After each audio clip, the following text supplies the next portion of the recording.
My personal experience has been that there's so many people who are hungry and passionate about doing co-production with Brazil. Even Yali's Productions, the foundation that hosts AfroCannes, we are actually in partnership with working with, I believe, 2 different organizations within Brazil, one in Sao Paulo and then one in another place that's escaping me right now. But it just goes to show that from smaller to mid-range and the largest companies, it's all slowly bridging its way over to Brazil. So I wonder if you can speak about the landscape and the scope of co-production as it currently stands. Bonjour. Bonjour, c'est bien pour tout. I want to thank the opportunity to be here. I had speech in AfroCannes and in AfroCannes last year and in AfroCannes this year. So it's a big honor to be here. All around you, it's a beautiful place with beautiful people. I want to thank the invitations to be here, and I want to thank, of course, our partnership as well with the AfroCannes. So, talk about São Paulo. São Paulo is the largest city in the south. We have 12 million people. It's a huge population. Yes, 12 million people population. So it's huge. It's more than a lot of countries around the world. So São Paulo has understood how strategic is to invest in audiovisual sector. So for the last 10 years, SPCine is the public company from the city of São Paulo. We are linked to the City Hall of São Paulo through the Secretary of Culture and Economic Creativity. And since the last 10 years, the city has invested a lot of money, effort, and talents to promote the audiovisual sector in the city. Today, I think we are almost 35% of all the audiovisual content that are produced in Brazil came from São Paulo.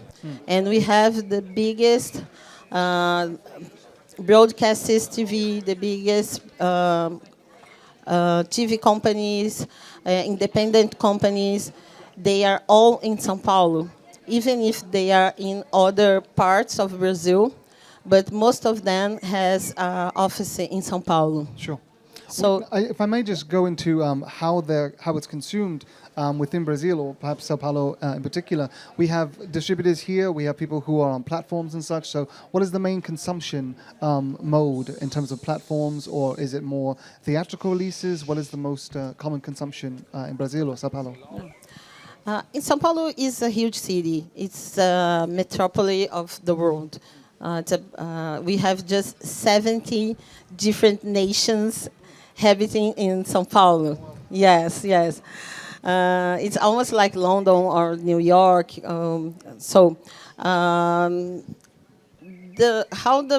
people consume culture and audiovisual content and films in São Paulo, we have it all. We have 306 movie theaters in the city. Okay. So, for a distributor to how to operate the city is I think it's the best place to start to Brazil, because we have this diversity. São Paulo is the more diverse city in Brazil. Brazil is a very diverse country, as you know. In Brazil, we have 50% of the population are black people. But in São Paulo, we are 35%, because São Paulo has received a lot of immigrants from all over the world. So São Paulo is the most diverse city in Brazil. And the consumer of cultural goods and films are very diverse as well. Sure. So we have a lot of movie theaters, but we have a huge consume of streamers. All the big streamers has office in São Paulo. Netflix has just came back to São Paulo. They sure. were out of São Paulo last year. They came back to São Paulo because they understood how important it is to be in São Paulo. They were in Brazil, but they were in another city. Now they came back to São Paulo. And we have all the companies, the distributor companies, has office in São Paulo. So if you want to make business with Brazil, you need to start by São Paulo. Sure, absolutely. Now, I have to say as well, and I don't mean to make it too political by any means. You mentioned the population of black people within Brazil. For anyone here, I have a degree in history as well, and it's a fascinating context to think about the transatlantic slave trade. So many people have this false identity of most of the enslaved people going to the United States. But while the numbers will never be accurate, let's just say 50 million people were taken from Africa. About 50% of them made it across. So that's 25 million. Of that 25 million, 20 million went to South America, with 5 million going to the United States. So the concept, the structure of what it is to be to have African diaspora, I think, is exemplified perhaps best in somewhere like Brazil or in South America in general. So my question, and I don't want to make it too political, is there any level of colorism in terms of those that are most consumed, in terms of the content which is most consumed? Is there levels of skin tone dictating success of actors or creatives in that space? Unfortunately, sorry, English is not my first language. So. That's perfectly fine. My last name is Figueroa, and I don't even speak Portuguese, so it's fine. Unfortunately, we have this colorism affairs in São Paulo. In São Paulo, all over Brazil. Sure. Yes, it's an issue. Some time ago, people usually don't talk about it, but because there was a lot of colored people in Brazil that didn't think that they are black, that they just think, oh, I am so, I am like chocolate, I am like, oh. Sure. Yes, because it was very heavy to be black in Brazil. So, for instance, when I was born, they just written in my certification that look at me, that I am, I don't know how to say in English, pardo. How can I say pardo? Mixed race. That's mixed, but it's not mixed race. Pardo is something like a color. It's a color. It's mocha. Yes, mocha. Yes, mocha. Awesome. Yes, I think it's mocha. It's best. Very interesting. They just written that I'm mocha. Of course, I'm black. Sure, of course. I'm brown. But and my father was black, was a dark-skinned man, and my mother, she's like me. So I was obvious a black baby. But Sure. they said, oh, she's not so black, so let's not put it that she's black. So in Brazil, it was very heavy to be black. So people started to think, oh, I'm not so black, so it's better. And white people treated these people much, much better than they treated dark-skinned black people. Sure. Like in U.S. Of course. I think. But in São Paulo, but in Brazil, these people just consider they are white. So they just come to the white community. So in the last, I think, 20 years in Brazil, we are starting to think that being black is something that we must be proud of. And that is something that we need to build our community around this concept. So in the last 30, 20 years, people start saying that, oh, I am black. I am a light-skinned woman. I'm a black, white-skinned woman. So it's changed a lot. For sure. And for sure, when you work with media in Brazil, people that works from me in media started to know, oh, I need to talk to these people. They are not they are not thinking that they are white. Now they are thinking that they are black. So I want to talk with them anyway. So I will put black people in my announces. I will put some black people in my team. I will put some black people to be around me to show the community that I'm so good and it's okay, and I just love diversity. Sure, I understand exactly where you're coming from. I was actually speaking absolutely for black greatness. Yes, indeed, absolutely. Black excellence, indeed. I was speaking with one of the previous speakers, Yusuf. We are both coming from a Puerto Rican background. And my father was as dark as Wesley Snipes. But he would say, I'm not black, I'm Puerto Rican. And I would always say, yeah, sure, but you know. And it's just one of those things which tends to run through a very great deal of things. But I should just say, my question in terms of the I'm not sure if colorism is the right word here, but in terms of the shade determining things, are there any incentives currently in place, whether through co-production or otherwise, within Brazil or Sao Paulo, which sort of incentivizes or benefits if there are people of a darker shade?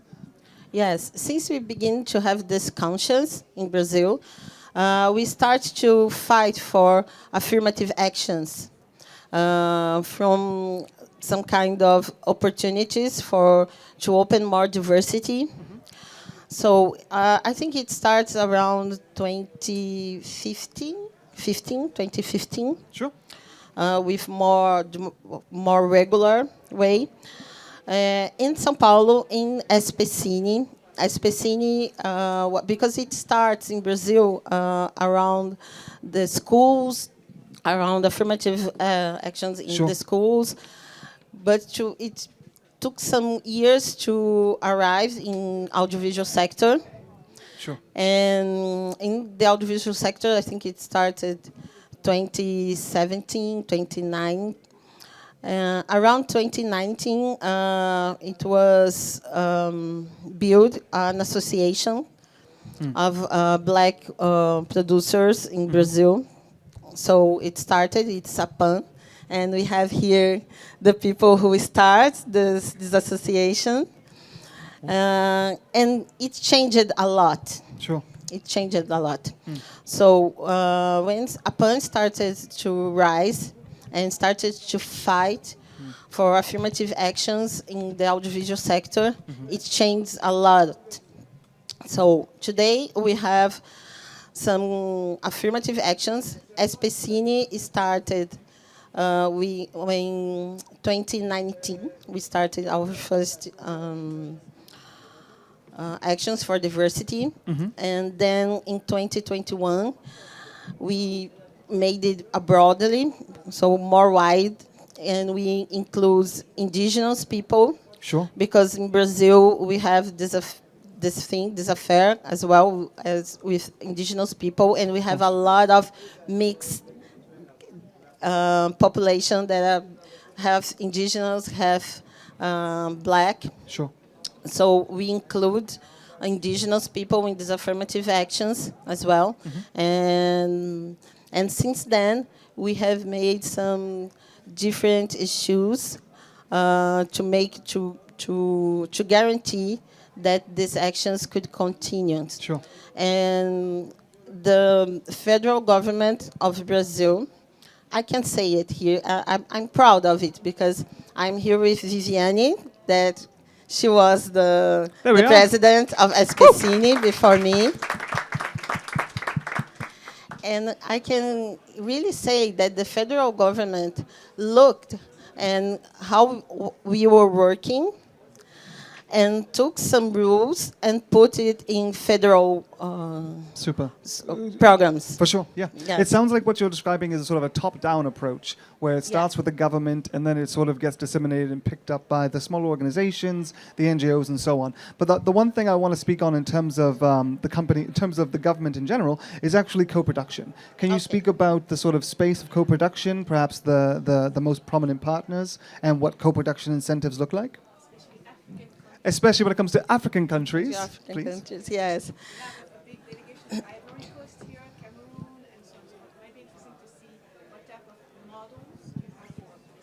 Yes, indeed. Okay.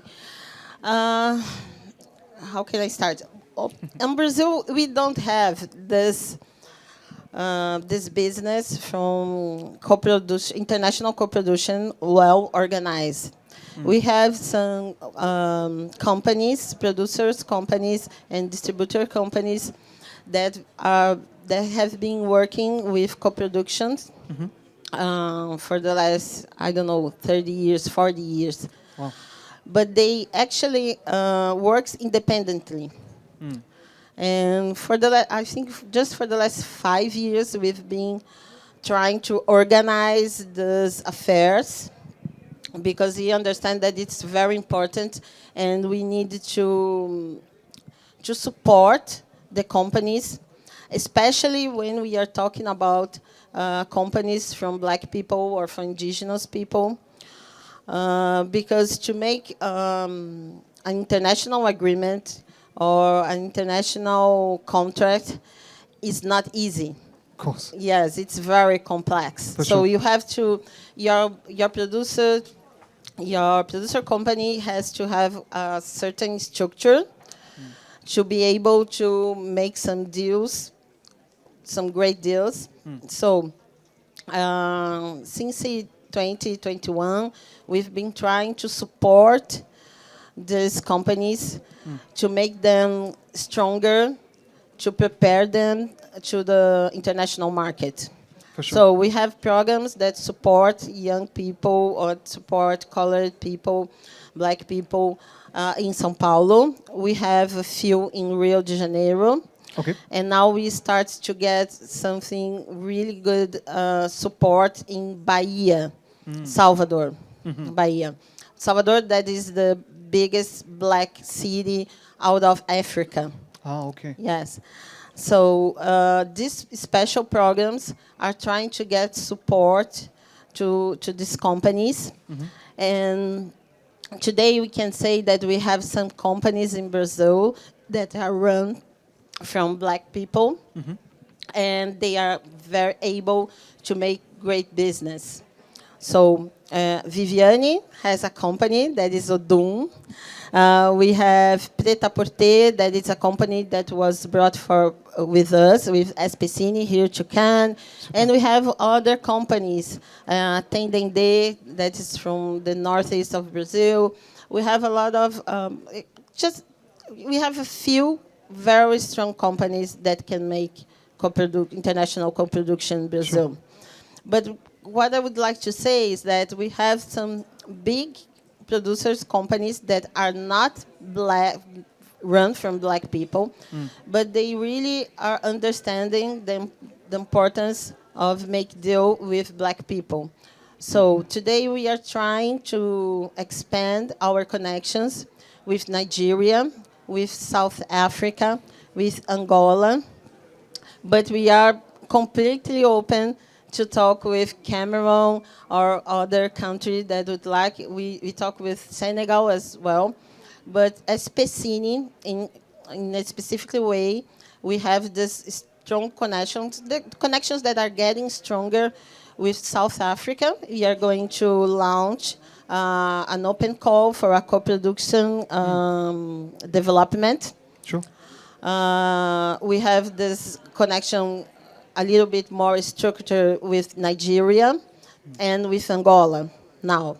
Super. But I can only talk about Especini. By the way, Rio was the other city I couldn't think of. Yeah, Yes, indeed. yes. But yeah, so I normally would say 30 seconds for this, but I want there to be more space for you to really express yourself and to flesh out this answer. So if you could take about 2 minutes and speak about what you envision an ideal future for co-production with Brazil.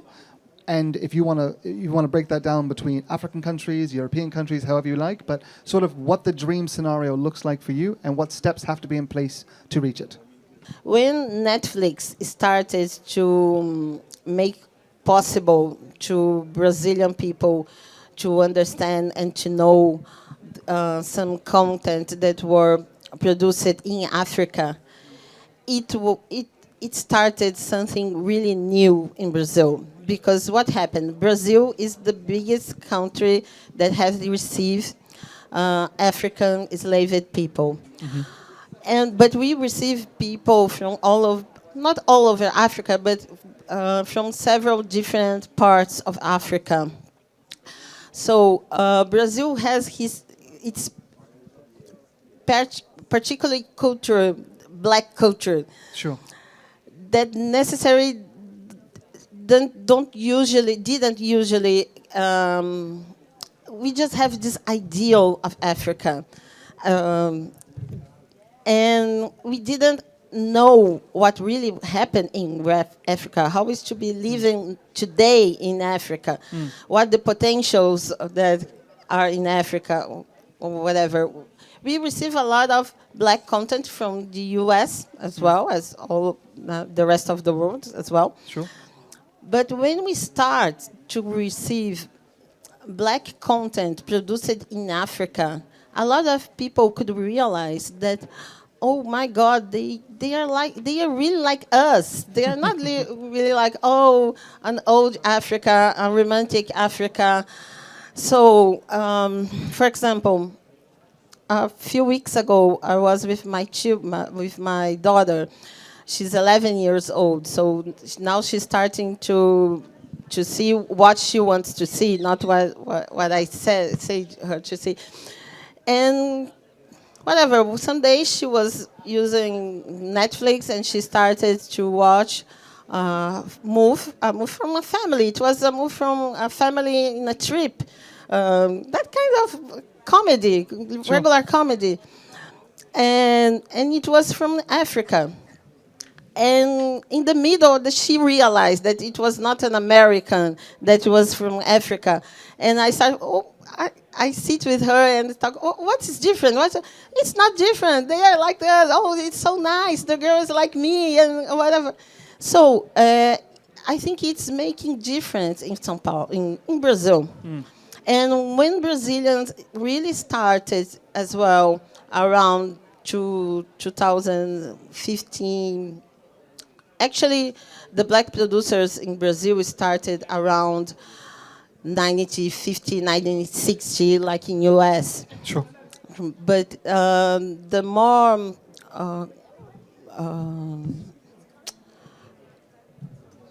The more sorry. engagement, the More Sure. engagement from today, of course, is the content that are produced today. Sure.